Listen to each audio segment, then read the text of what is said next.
Whenever I visit a public school, I'll usually ask teachers what type of computer science courses they're teaching. Far too often, I get an answer like keyboarding in Microsoft Word, Excel or PowerPoint. I obviously believe students should be able to use these programs. However, this form of computer science will not prepare our students for the jobs of the future. Instead, computer science curriculum should focus on such things as coding and JavaScript, program language, statistical analysis, and HTML, just to name a few. By doing so, we will challenge our students to identify problems and come up with unique solutions to address them in this technological age. Teaching true computer science like this school in very rural Greene County, North Carolina, will enhance our students' problem-solving, creativity, and critical thinking skills while working both independently and in teams. So in the 6th grade, we look at it in a real simplistic format, and especially when we look at our coding for the spheros, we use block-based coding because a lot of kids, it's their first introduction to the idea of coding. Spheros are like these little ball things that have movements to them, and you have this program thing on your iPad, and when you run the program, you tell the Sphero what to do, and it does it.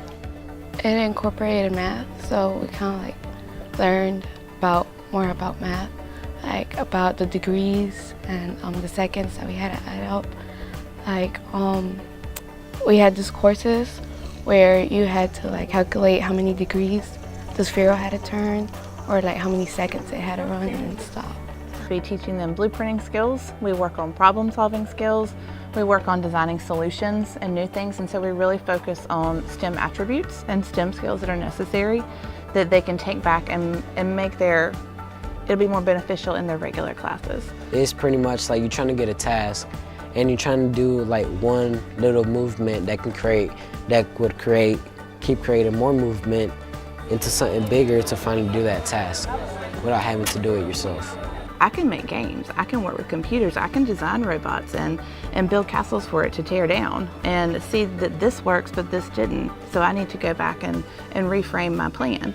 We were using the iPad, then opening the program, started like exploring how the program. A hard drive in it so we can, because usually you need a little cord to connect to the remote in the car, but we put a hard drive in the car and the remote so it can be Bluetooth instead of us having to use a card. We started out with Block Tools, which is a game where you create your own games using blocks, and once it's finalized you can play the game, and it has like 3 different sections you can go through. Programmed the hard drive and we put it in the robot and one in the controller and made it function properly. But if I take what I learned here and reapply it, then I'm going to get better and better as it moves on. And the earlier we can start them with that, the more productive they're going to be when they're leaving us and hopefully either going into college or going into the workforce. So we're trying to better prepare them for that. By the year 2040, 75% of all jobs will require a background in computer science. That means children enrolling in kindergarten will most likely need some type of computer science training by the time they enter the workforce. As it stands right now, North Carolina has less than 30 total teachers in the entire public school system in North Carolina that are qualified to teach true computer science.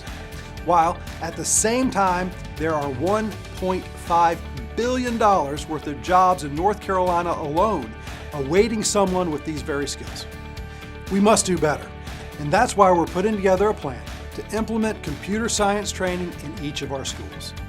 My office has been working with State Superintendent Mark Johnson, the Department of Public Instruction, the Friday Institute, Code.org, and many other computer science advocates to ensure that we are successful preparing our students for the very real jobs of today and even the unknown jobs of tomorrow in computer science.